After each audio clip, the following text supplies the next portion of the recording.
কুকিংয়ে আপনাদের সকলকে স্বাগত। চলুন রেসিপিটি দেখা যাক।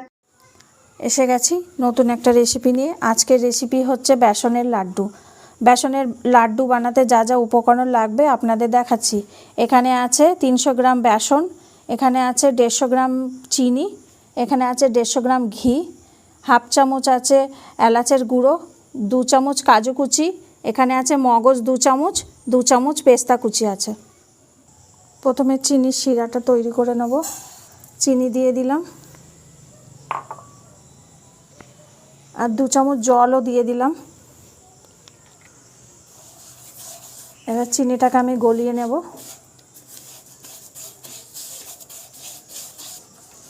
এটা লো হিটে করব চিনির শিরাটা, হাই হিট দিলে এটা রং চেঞ্জ হয়ে যাবে।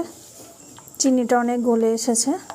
এটা একতার বা দুতার এরকম বানাবো না, এটা চিনির বুড়া বানাবো বা তাগার বলে, কেউ বুড়া বলে কেউ তাগার বলে। এটা বাজারে কিনতে পাওয়া যায় মার্কেটে। চিনি গলে গেছে, এবার আমি 1 চামচ ঘি দিয়ে দেব।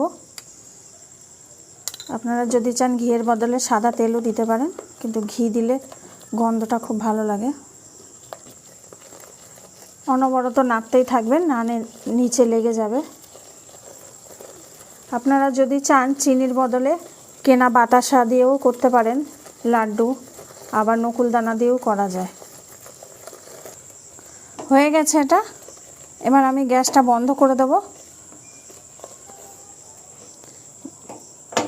গ্যাসের ফ্লেম বন্ধ করে দিয়েছি। এবার এটা ঠান্ডা করব, নেড়ে নেড়ে ঠান্ডা করব। এটাকে নেড়ে নেড়ে আমি ঠান্ডা করছি, আর সাথে সাথে এটা ঝুড়ো ঝুড়ো হয়ে যাচ্ছে। আর ভেতরে যে দানা দানা গুটি গুটি হয়েছে ওগুলো ভেঙে দিতে হবে। একদম ঝরঝরে গুঁড়ো গুঁড়ো হয়ে গেছে দানা দানা, এটাকেই বুড়া বলে। ভেতরে যদি মোটা দানা থাকে তাহলে চালুনি দিয়ে চেলে নেবেন। এবার মগজটা আমি একটু ভেজে নেব শুকনো খোলায়। লো ফ্লেমে আমি মগজটাকে ভাজছি, একদম হালকা করে ভাজবো। ভালো গন্ধ বেরোলে তখন আমি নামিয়ে নেব। মগজ ভাজা প্রায় হয়ে এসছে। আমি এই সময় কাজু বাদামটা দিয়ে দিলাম। কাজু বাদাম দিয়ে একটু নেড়ে নিচ্ছি। হয়ে গেছে আমার ভাজা। কড়াইতে এবার ঘি দেবো 4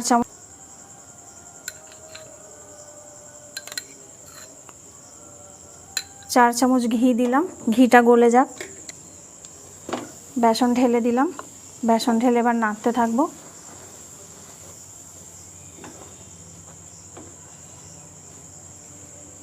একদম লো ফ্লেমে আমি বেসন ভাজবো।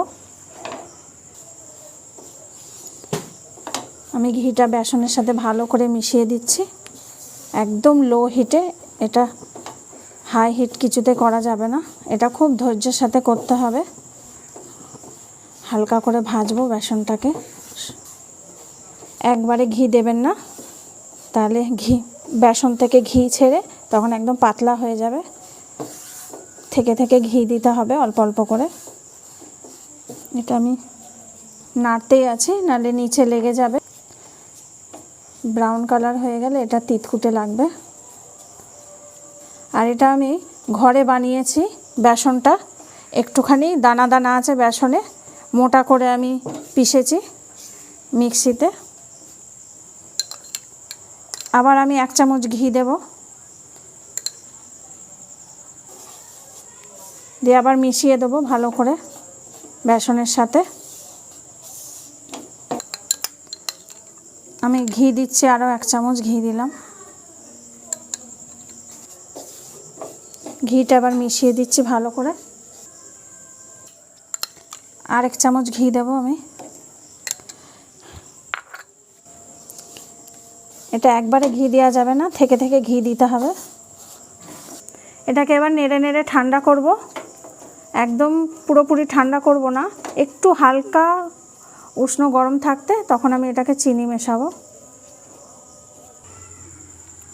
ঠান্ডা হয়ে এসছে, হালকা একটু গরম আছে। এবার আমি চিনি মিশিয়ে দেব। চিনিটা ভালো করে মিশিয়ে নেব। মাখা হয়ে গেছে। যদি ঝুরঝুরা হয় তাহলে আপনারা হাফ চামচ হোক 1 চামচ ঘি দিতে পারেন। আর যদি একটু গেলো গেলো হয় তাহলে আপনারা একটুখানি বেসন শুকনো খোলায় ভেজে এতে মিশিয়ে নেবেন। আমি একটুখানি ঘি মেশাচ্ছি, 1 চামচ পুরো না, অল্প একটু ঘি মেশালাম। এবার আমি বাদামগুলো ঢেলে দিচ্ছি।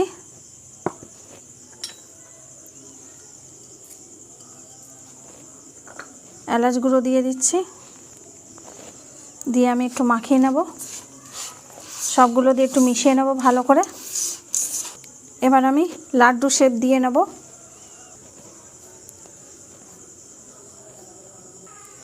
লাড্ডু শেপ দিচ্ছি, একদম টাইট করে মুঠো মুঠো করে নেবেন। লাড্ডু শেপ দিয়ে নিয়েছি আমি একটা, একদম গোল করে। আমি সবগুলো বানিয়ে আপনাদের দেখাচ্ছি। বেসনের লাড্ডু তৈরি হয়ে গেছে, এবার আমি গার্নিশ করে দেব। এখন আমি একটু তবক লাগিয়ে দিচ্ছি, তবক দিলে একটু দেখতে ভালো লাগে। এবার এর উপর আমি পেস্তা দিয়ে দেব, দেখতে ভালো লাগবে।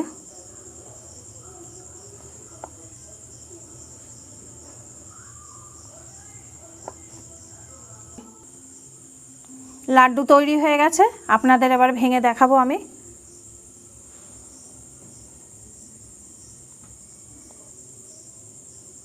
দেখেন কত সুন্দর হয়েছে,